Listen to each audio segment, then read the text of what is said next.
I truly thought about the possibility of it looking completely different when you get old. I want you to really embrace what Dr. Wright is saying. Imagine a world where the 80 or 90-year-old who has muscles and is going to the gym is not defying the odds. It's normal. They're actually the norm. Yeah. And that's what you're saying, that you're like, I want you to embrace the idea that we've all bought into this lie that getting old means you have to be frail. And what you're here to say is, no, actually the research is very clear on this. Your body is designed to build muscle, to grow and to move. And if that's what you do, whether you're starting for the first time at the age of 70 or you're listening right now and you're 25 and you're like, oh, this makes a lot of sense. I need to do this so that I can live a vibrant life. Like, this is just a part of what I need to be doing. It's what I am. It's my lifestyle. It's not a diet. It is not a 6-week exercise program. It is my lifestyle, because I think people can get overwhelmed with all the information that's out there. What frequency do I have to get on the vibrating plate? How many pounds in my weighted vest? I mean, can I jump? Can I jump on a trampoline? Listen, people.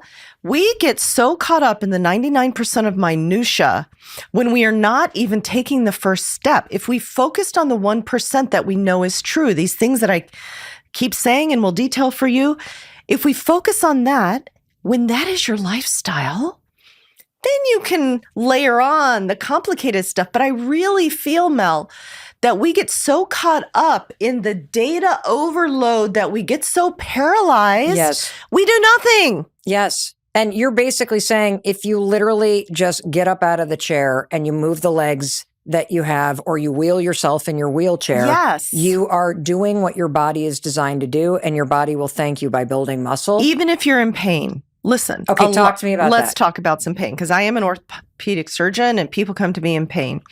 I get it. You don't want to get hurt by trying something new.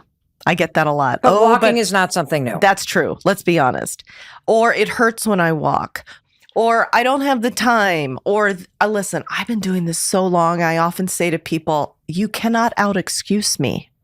I have heard it all.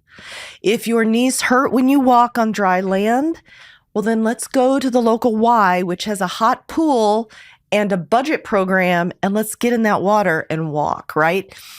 Even if we have to walk around our kitchen table until we can walk outside, or we have to get up and down from a chair until we can go to a gym, you just have to make the effort, because what happens if we don't? You will end up frail and old. You will be the statistic of somebody who breaks their bone and who dies an early death. That's what's coming for you. You're right. And that is what I'm saying. Since you're an orthopedic surgeon, I would love to have you educate us about joints and bones. Yeah. What is a joint? Joints are the mobile parts of our body.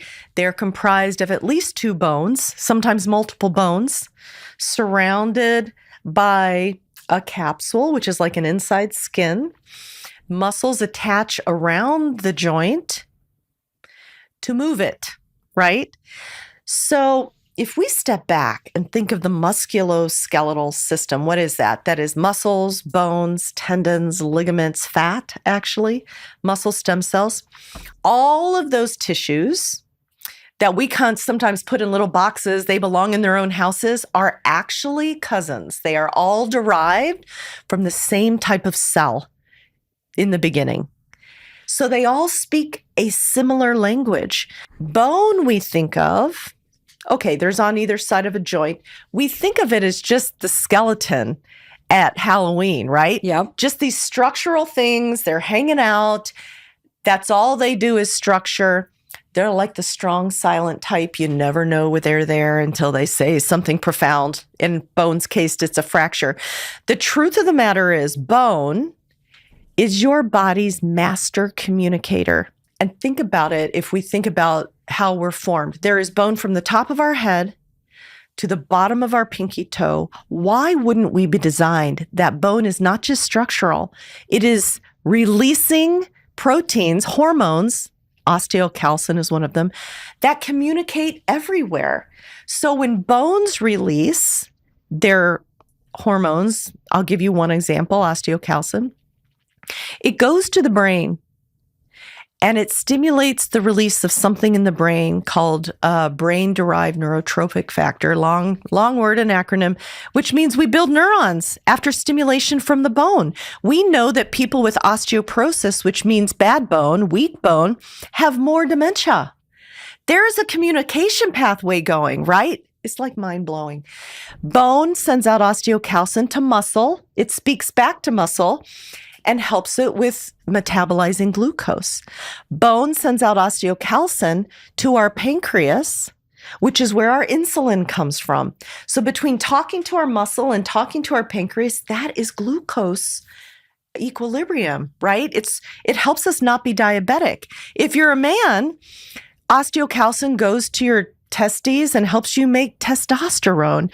So this intercommunication of muscle and bone gives a whole new perspective on just this skeleton in the closet that just makes muscle structural. Well, what's interesting about, and it's so exciting to hear how passionate you are about this, because, we're obviously talking about changing the way that you think about aging and understanding that getting older is inevitable. Feeling older is actually a choice. Yes. And it is a choice that you're making every day based on how you take care of your muscles, how you take care of your body. And what I love about the way that you're explaining all this is because I don't really think much about my bones. Yeah. Who does? I don't think about my joints unless they hurt. Yeah. And so in addition to thinking about how you age is within your control. And getting frail is not inevitable. Yes. You actually have an option to live your life in a very different way, but there's also immediate benefit because of the way the brains and bones respond and how it improves your life now. However, I also recognize, despite the fact people, you can't out-excuse me, I've heard them all.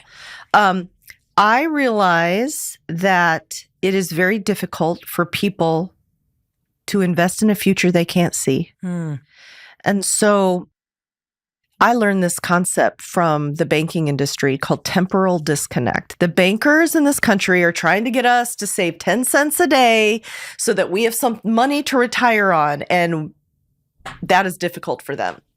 I find the same trouble trying to motivate people or have people motivate themselves to invest every day in their mobility, because everything we've talked about, if you're 40, you can't imagine what you're going to be like when you're 80. And so why do you care? True. Because today you're doing your thing.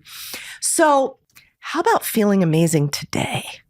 I can tell you for sure, Mel, that when I hop off a treadmill where I have done sprint intervals and not fallen off the back of the treadmill, or I have added 5 more pounds to my deadlift, oh my God, I am such a badass when I do that.